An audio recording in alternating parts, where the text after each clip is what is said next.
오늘 우리에게 주시는 하나님의 말씀은 마태복음 3장입니다. 마태복음 3장 7절부터 12절 말씀입니다.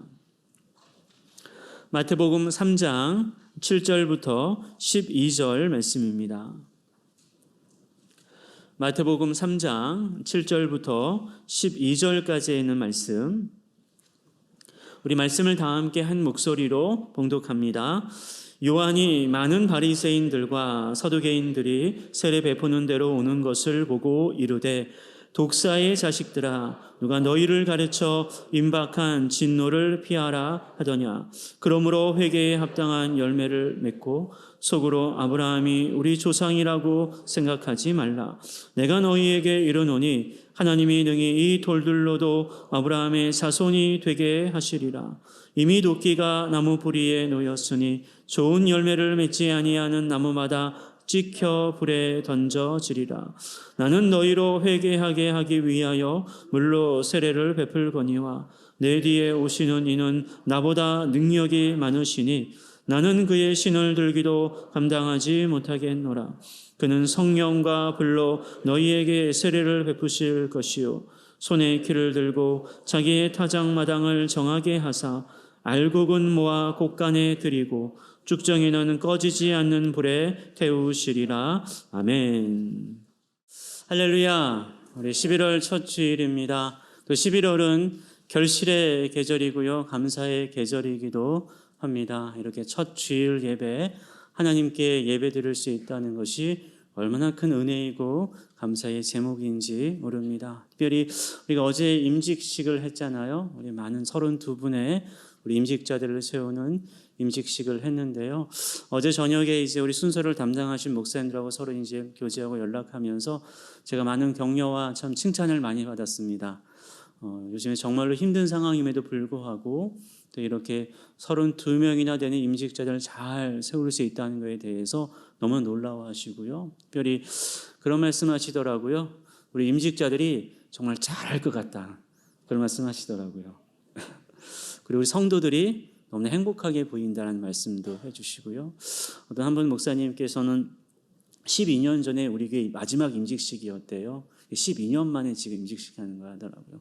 12년 전에 12년 만에 이렇게 임직식 하면서 일꾼들을 세운 걸 보면 너무나 감회가 새롭고, 우리 동산교회가 더욱더 정말 주님의 은혜 가운데, 이 말세 가운데에 주님의 교회로서 잘 성장하고 부흥할 것이라고 너무나 많이 축복해 주시고요. 참 은혜의 시간이었는데요. 참 그런 것 같습니다. 우리 교회도 이 결실의 계절에 임직자들을 세우면서 다시금 부흥을 소망하며 나아갈 수 있다는 것이 얼마나 큰 감사이고 은혜인지 모르겠어요. 근데 사실은 이제부터가 더 중요하지 않나, 그런 생각이 들기도 합니다. 정말 은혜 가운데에 쉽지 않은 상황임에도 불구하고 잘 순종해 주셔서 임직식을 정말로 은혜 가운데 마쳤어요. 정말로 어제 보니까 이 자리가 꽉 찼더라고요. 또 오래간만에 나온 우리 가족들이 많이 나오셨다라고 하더라고요.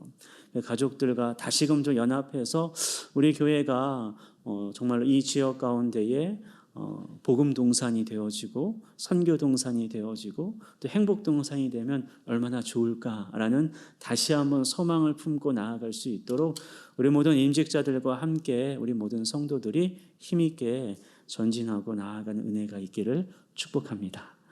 꼭 그렇게 될 거라 저는 믿습니다. 아마 결실을 우리에게 맺으라고 어제 이렇게 임직식을 하게 한 것 같아요. 그리고 오늘 거기에 이어서 이와 같은 결실, 이와 같은 열매를 맺으라고 우리에게 말씀하고 계십니다. 한번 저를 따라 고백해 보시길 바랍니다. 회개의 열매, 회개의 열매예요.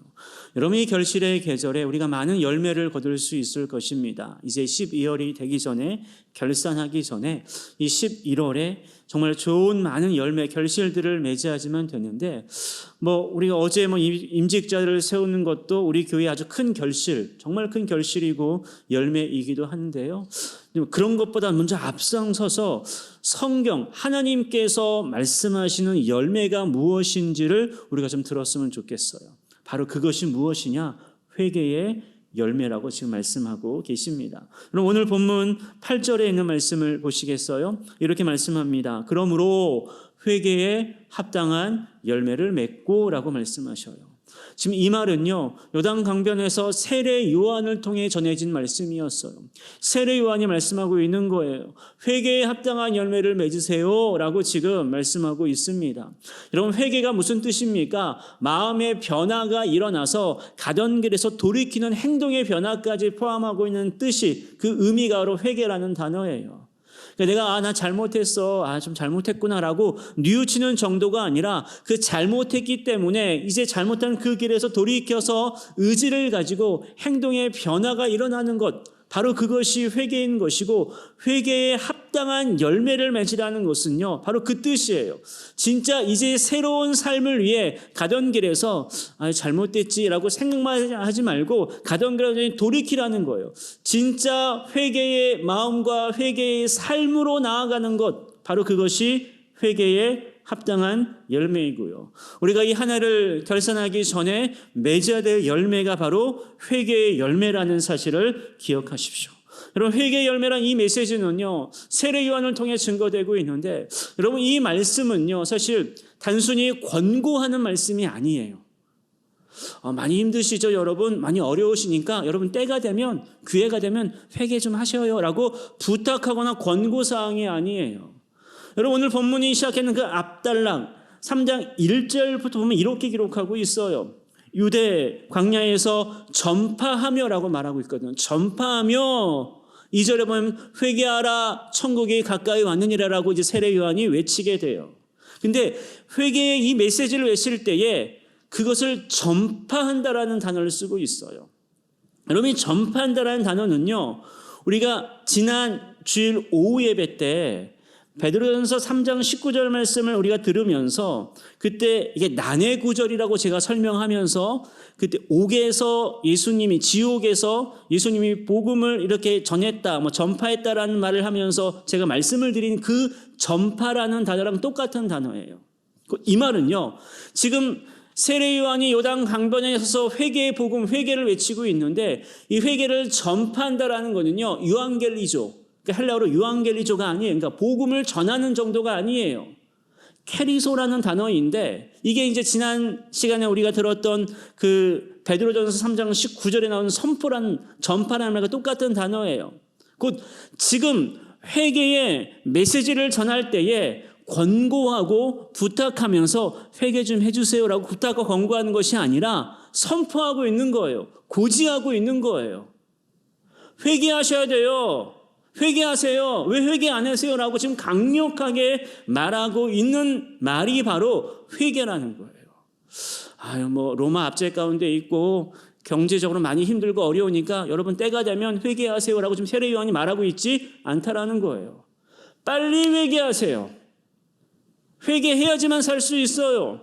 회개해야지만 구원받아 천국 갈 수 있어요 라고 아주 급박한 마음을 가지고 선포하고 고지하고 알리고 있는 내용이라는 것입니다. 지금 세례 요한은요, 그와 같은 마음을 가지고 회개를 선포하고 있어요.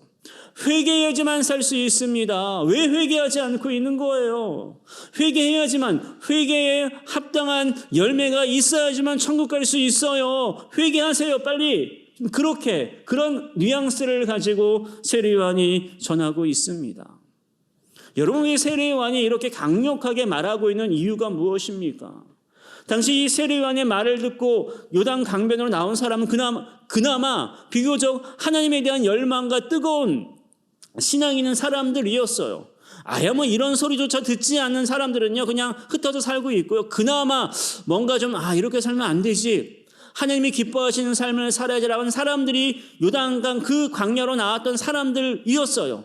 그러면 여러분 참 대단하십니다. 여러분 참 여기까지 나오시기 쉽지 않았을 텐데 참 수고하셨네요. 아마 회개할 때가 되면 회개하시고요, 그냥 이렇게 좀 하셔요.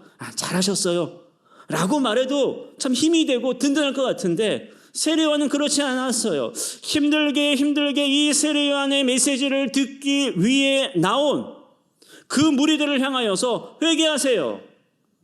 회개하지 않으면 여러분 죽습니다. 지금 강력하게 말하고 있어요. 저는 지금 되게 약하게 말하고 있는 거고요. 세례는 정말 강력하게 말하고 있는 거예요. 회개를 선포하고 고지하고 알리며 회개에 합당한 열매를 맺으라고 한 이유가 어디에 있습니까? 뻔히 그 사람들의 어려운 형편과 사정이 있다라는 사실을 알고 있음에도 불구하고 그래도 비교적 하나님의 말씀을 사모하고 뭔가 새로운 신앙의 삶을 기대하며 나온 그 무리들을 향하여서 왜 이렇게 강력하게 회개를 선포하고 있는 그 이유가 무엇입니까? 여러분 본문 7절에 있는 말씀을 보세요. 요한이 많은 바리새인들과 사두개인들이 세례 베푸는 데로 오는 것을 보고 이르되 독사의 자식들아 누가 너희를 가르쳐 임박한 진노를 피하라 하더냐라고 묻고 있어요. 여러분 왜 이렇게 세례 요한이 강력하게 권고사항이 아니에요. 부탁하는 게 아니에요. 왜 고지하고 선포하면서 회개할 것을 촉구하는 이유가 무엇입니까? 한번 저를 따라 고백해 보세요. 임박한 진노. 임박한 진노 때문에 그래요.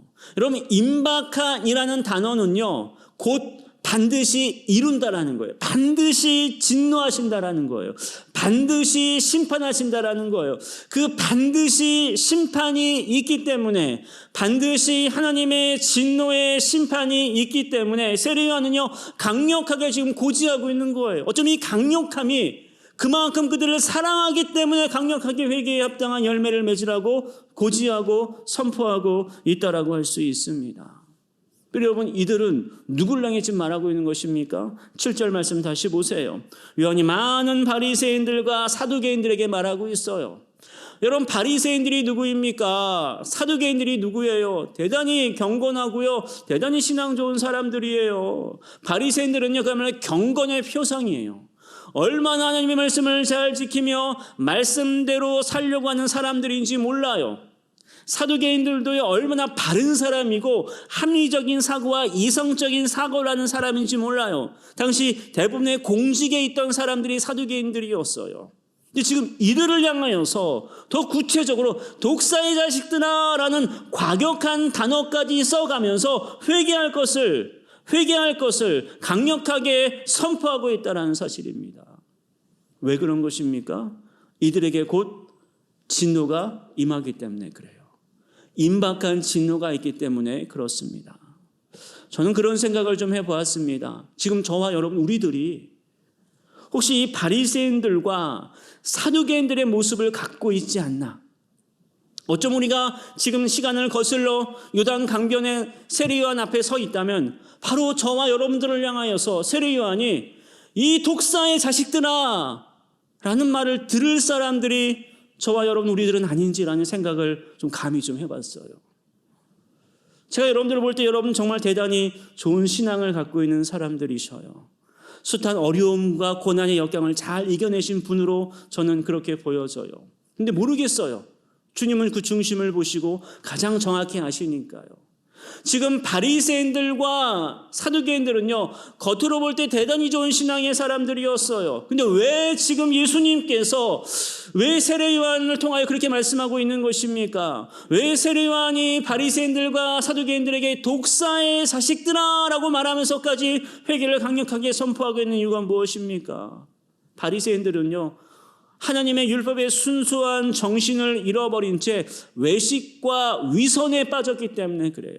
분명히 겉으로는 말씀을 잘 지키고 잘 따르는 것처럼 보이지만 그 율법의 순수한 정신을 잃어버렸기 때문이었어요. 사두개인들도 마찬가지였어요. 합리적인 사고와 또 당시 재력과 어떤 권력을 안고 있는 사람들이었거든요. 그들은요 성경 중에 모세 오경만을 믿는 사람들이었어요. 그래서 심지어 그들은요 내세도 믿지 않아요. 부활도 믿지 않은 부류가 사두개인들이에요. 심지어 하나님의 섭리도 믿지 않는 부류들이 사두개인들이었어요. 그러면서 늘 합리적으로 무슨 내세야 죽으면 끝이지 무슨 부활이야 그런 게 어딨어 라고 하면서 합리적이고 이성적인 걸 중시하는 그룹들이 바로 유대인들의 사두개인 그룹들이었어요. 여러분 지금 우리들의 모습이 그런 모습들이진 않습니까? 한번 돌아보자라는 거예요. 한번 돌아보자. 2000년 전 그 광야에서 서 있는 우리 자신의 모습을 떠올리면서 돌아보자라는 거예요. 여러분, 우리는 여전히 겉으로는요 정말 아름다운 모습을 가지고 지금 예배당에 나와 예배드리고 있어요. 오늘도 많이 피곤하시고 좀 쉬고 싶을 텐데, 우리 어제 큰 행사를 치르고 나니 얼마나 좀 많이 피곤하시겠어요. 그럼에도 불구하고 그래도 예배하겠다고 나오신 우리들이에요. 참 귀해요. 너무나 아름다워요. 정말 축복해요. 너무나 사랑합니다. 그런데 정말 우리의 중심 가운데에 그 하나님을 향한 순수한 마음을 가지고 예배하고 계십니까? 감히 전 이런 생각을 좀 해봅니다. 우리의 말하는 것들을 보면, 우리가 말하는 것들, 우리가 생각하는 것들을 가만히 보면요, 우리는 마치 내세가 없는 사람, 영원한 생명이 없는 사람들은 그처럼 이 현세에 너무나 매달려 살고 있어요. 이게 나쁘다, 그런 걸 말하는, 너무나 우리 현세 가운데에 매달려 살고 있어요. 우리가 말하는 것, 우리가 행동하는 거 보면요, 마치 부활이 없는 사람인 것처럼 생각하고 말하고 행동할 때가 정말 많이 있어요. 여러분, 우리에게는 이 짧은 생을 살아가는 이후에 영원한 내세, 영원한 삶이 있어요. 반드시 그 부활이 있어요. 하나님의 섭리하신 가운데 영원한 삶을 향해 가는 사람들이에요. 근데 우리는 우리가 생각하는 것, 우리가 지금 말하는 것들, 우리가 생각하는 것들 보면요, 전혀 그런 것들이 없는 사두개인들과 같은 모습들이 우리 가운데 있지는 않습니까? 하나님을 향한 순수한 마음, 그 그리스도로 말미암아, 그리스도의 십자가의 대속의 은혜로 말미암아 정말로 예배드릴 수 없는 자였는데 놀라운 은혜를 받아 하나님을 예배하는 그 감격스러운 마음을 가지고 나오는 것이 아니라, 야, 내가 오늘 참 대단한 사람이야. 내가 이렇게 힘든데도 난 참 예배도 나오고 난 참 대단해. 그리고 그냥 나가서 그냥 또 난 오늘 예배드린 사람이라고. 세상 사람들과 똑같이 생각하고 똑같이 말하고, 어떻게 하면 돈을 많이 벌고, 어떻게 하면 뭐하고, 어떻게 하면 뭐하고 맨날 그런 성공만을 위해서 세속적인 행복만을 말하고 다니는 사람들. 지금 세례요한이 2000년 전 요단강변에서 회개할 것을 촉구하고 있는 바로 그 사람들이에요. 바리새인들과 사두개인들, 독사의 자식들이라고 너무나 과격한 단어까지 써가면서 말하고 있는 바로 그들이라는 것입니다. 여러분, 이들을 향하여 지금 세례요한이 걱정하고 있는 게 뭐예요? 임박한 진노예요. 여러분, 우리도 마찬가지입니다. 지금 임박한 진노예요. 곧 하나님의 심판, 하나님의 진노의 심판이 올 거예요. 근데 우리는 여전히 회개도 없이 때가 되면 회개하겠지, 너무나 안일하게, 너무나 게으르게 그렇게 신앙생활하고 있지 않습니까?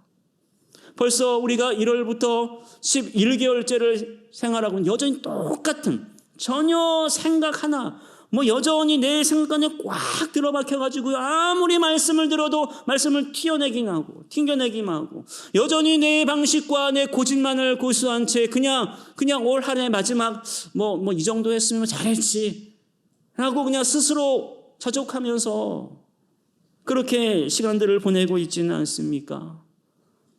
오늘 이 세례요한이 전하는 이 메시지 앞에 회개에 합당한 열매를 맺으시기를 바랍니다. 세례요한이 전하는 메시지의 핵심이 그것이었어요. 마태복음 3장 2절 말씀 보세요. 전파하며 회개하라, 천국이 가까이 왔느니라. 이것이 메시지의 핵심이었어요. 당시 세례요한이 대단히 인기 있는 선지자였는데 그 인기 있기 때문에 많은 사람들이 모여들었어요. 그 모여든 사람 앞에 잘 왔어요. 여러분들 정말로 잘 왔네요. 라고 얼마나 더 많이 부풀릴 수 있었어요.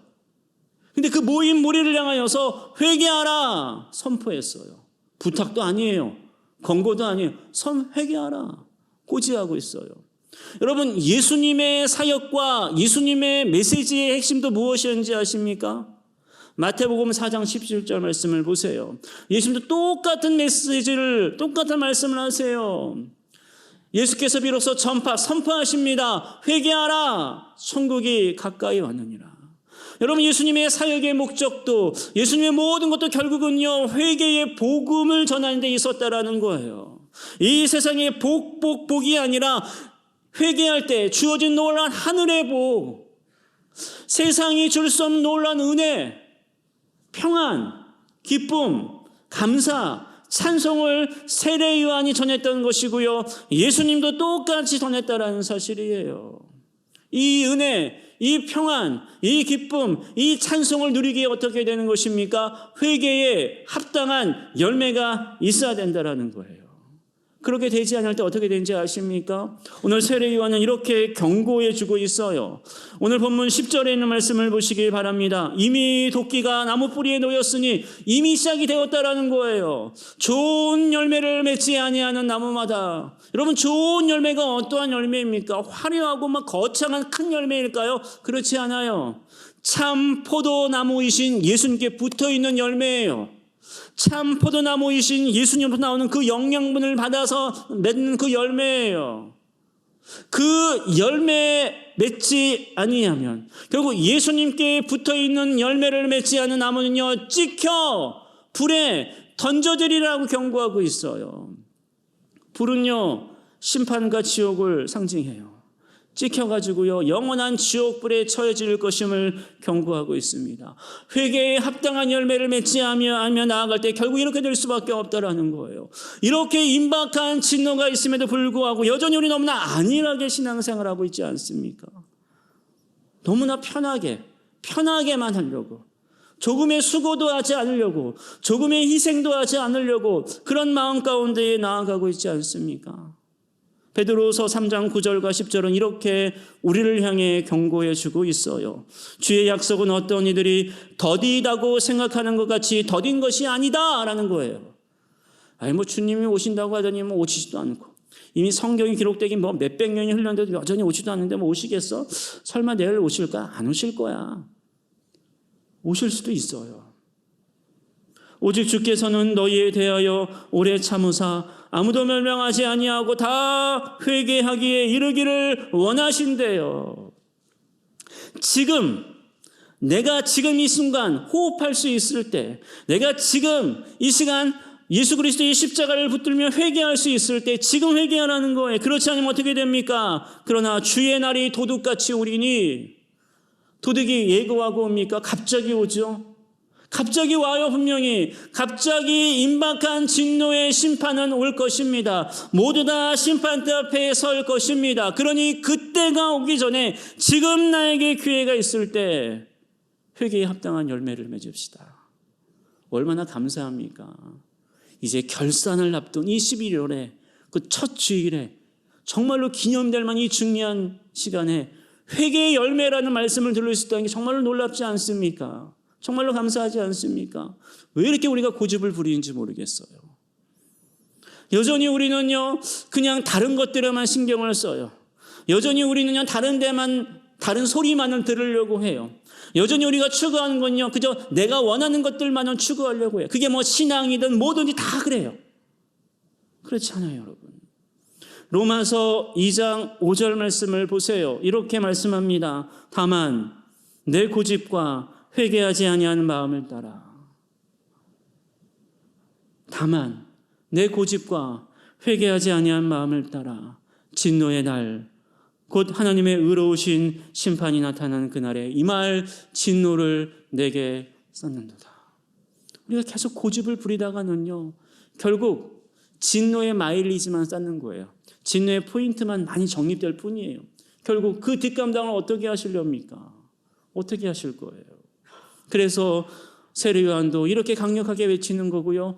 예수님도 계속해서 강력하게 외쳤던 거예요. 회개하라, 천국이 가까이 왔느니라. 이 말씀을요, 마가는 이렇게 구체적으로 표현했어요. 마가복음 1장 15절 말씀을 보시겠어요? 이렇게 말씀합니다. 때가 찼고 하나님의 나라가 가까이 왔으니 회개하고 복음을 믿으라는 거예요.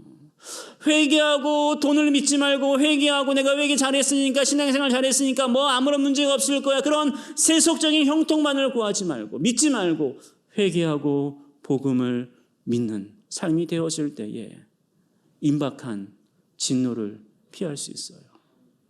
그래서 우리가 가장 먼저 맺어야 될 열매가 어떠한 열매라고요? 회개에 합당한 열매, 회개의 열매라는 사실을 첫 번째로 기억하시길 바라요. 여러분, 두 번째로 왜 우리가 회개의 열매가 우리에게 필요한 것입니까? 오늘 이어지는 본문 9절 말씀을 보면 이렇게 말씀하고 있어요. 속으로 아브라함이 우리 조상이라고 생각하지 말라. 내가 너희에게 이르노니 하나님이 능히 이 돌들로도 아브라함의 자손이 되게 하시리라 말씀하고 있어요. 이 말씀을 들을 때 여러분 어떤 느낌이 드십니까? 뭐 그런가 보다라는 느낌이 들겠죠. 근데 당시 이 말을 듣는 세례 유대인들은요, 이 말은요 대단히 자존심 상하는 말이에요. 대단히 기분 나쁜 말이에요. 여러분 살아가면서 여러분의 자존심을 건드리고 아마 여러분의 기분을 나쁘게 하는 말들이 있을 거예요. 이 말 때문에 도저히 못 참는 말들이 분명히 있을 거예요. 지금 그 말을 세례 요한이 유대인들에게 하고 있는 거예요. 유대인들은 늘 자신들만의 자부심이 있었어요. 우린 하나님의 자손이다. 아브라함의 자손이로서 우리는 선민이다. 우린 절대로 멸망하지 않을 것이고 우린 영원히 살 것이라는 그런 자부심과 자긍심이 있는 사람들이었어요. 그런데 지금 세례 요한이 어떻게 말하고 있습니까? 너희가 아브라함이 우리 조상이라고 생각하지 말라. 너희가 아브라함의 자손이라고 자만하지 마라. 지금 그렇게 말하고 있는 거예요. 그러면서 심지어 어떻게까지 말하고 있냐면요. 내가 너희에게 이르노니 하나님이 능히 이 돌들로도, 이 돌들은요 지금 세례 요한이 밟고 있는 돌멩이에요. 요단 강변에서 이 복음의 메시지를 전하고 있는데 요단 강변에 흔히 볼 수 있는 돌멩이들이에요. 너무나 흔한 돌멩이들이에요. 세례 요한이 밟고 서 있고 이 말씀을 듣고 있는 많은 무리들을 밟고 있는 그 돌멩이들이에요. 그 돌멩이, 그 돌들로도 아브라함의 자손이 되게 한다라는 말씀을 하고 있어. 이게 무슨 말입니까? 아주 충격적인 말이에요. 유대인들은요 선민이라고 자부하고 있었어요. 하나님의 은혜 가운데 우리 민족은 절대로 멸망하지 않을 거라는 자긍심이 있었어요. 그러나 그게 아니라는 거예요. 하나님의 은혜를 하찮은 돌처럼 여기는 너희들은, 하나님의 은혜를 돌처럼 여겨서 순수한 율법의 정신을 외식적이고 위선적으로 바꿔버린 너희들은, 그저 내가 믿고 싶은 모세오경만 믿으며 부활도 내세도 하나님의 섭리도 믿지 않고 있는 너희들은 결국 그 악한 교만 때문에 심판을 받을 것이고, 오히려 너희가 너무나 하찮게 여기는 이 돌멩이들, 너희가 밟고 있는 이 돌들처럼 여기는 이 돌멩이들, 돌처럼 아무런 쓸모없어 보이는 이 돌 같은 이방인들이 오히려 약속의 자녀 하나님의 자녀가 될 것이다라는 말씀을 하고 있는 겁니다. 맞아요, 여러분. 우리가 자랑할 것은 없어요. 우리가 남들보다 한 번 더 예배 드리는 것, 조금 더 많이 봉사하고 땀 흘리는 것, 그게 중요한 게 아니에요. 중요한 게 무엇입니까? 하나님의 자녀가 되는 게 중요해요. 성도가 되는 게 중요해요. 그리스도인이 되는 게 중요해요. 그래서 제가 열매라는 말씀을 주제로 시작하기 전에 10월 한 달 내내 그리스도인, 성도라는 주제의 말씀을 전했던 거예요. 먼저 우린 능력 있는 성도, 능력 있는 그리스도인이 되어야지만 돼요. 제주 함께 있는 그리스도인이 되어야지만 돼요. 제주 있는 그리스도인이 되어야지만 돼요. 복 있는 그리스도인이 되어야지만 돼요. 십자가 지는 그리스도인 성도가 되어야지만 돼요라고 말씀드렸던 그 이유가 바로 거기에 있는 것입니다.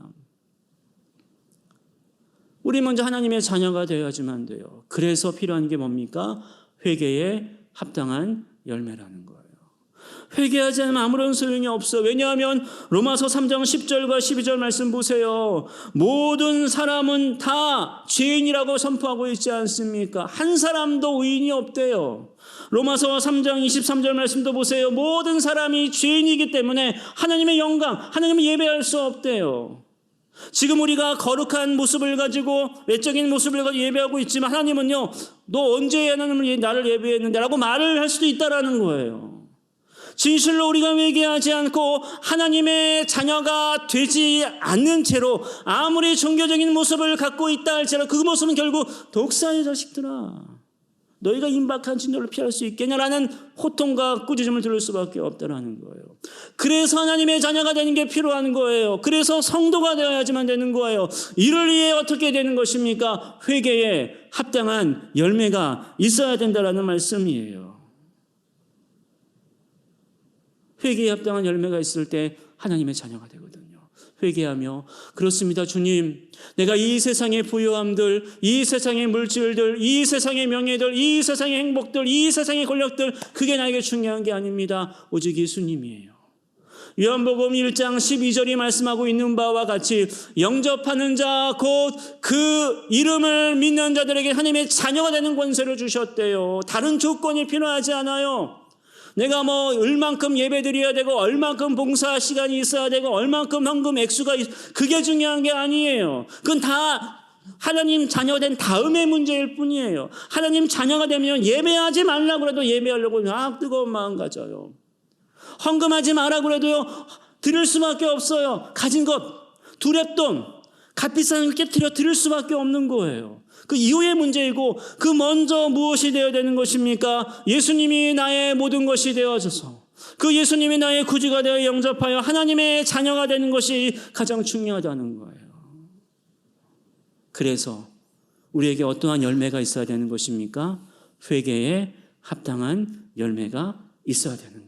그래서 마지막으로 기억할 것이 있어요. 오늘 본문 11절에 있는 말씀입니다. 이렇게 세례 요한이 전하고 있어요. 그러니까 세례 요한 자신을 가리키죠. 나는 너희로 회개하게 하기 위하여 물로 세례를 베풀거니와 내 뒤에 오시는 이는 나보다 능력이 많으시니 나는 그의 신을 들기도 감당하지 못하겠노라. 그는 성령과 불로 너희에게 세례를 베푸신다고 말씀하셔요.